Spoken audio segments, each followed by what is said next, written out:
బుచ్చిరెడ్డిపాలెం మండలంలో గుడి బడి ఇల్లు అనే తేడా లేకుండా వరుస దొంగతనాలకు పాల్పడుతున్నారు దొంగలు. బుచ్చిరెడ్డిపాలెం పోలీసు వ్యవస్థకు దొంగల ముఠా చెమటలు పట్టిస్తున్నారు.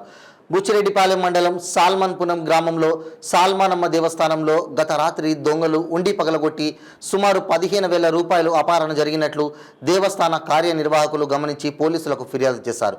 బుచ్చిరెడ్డిపాలెం పోలీసు శాఖ వ్యవస్థ రంగంలోకి దిగింది.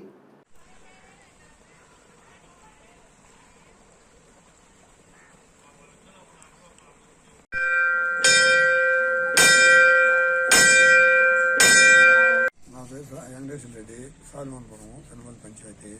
మా సాల్మన్పురం గుడి దగ్గర తాళాలు పగలగొట్టి సుమారు 10-15,000 రూపాయలు బంగారు కానీ డబ్బు కానీ దొంగలు ఎత్తుకుపోయారు.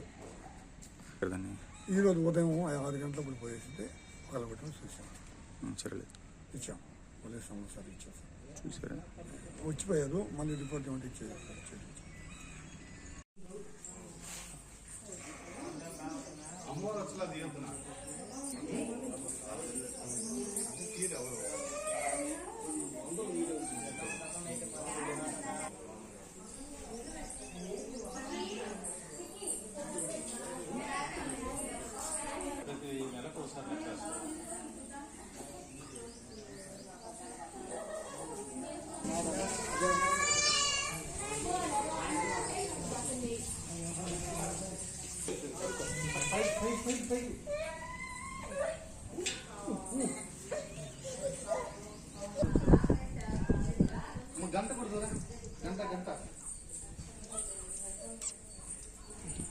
ఫస్ట్ ఎవరు తీసేదాన్ని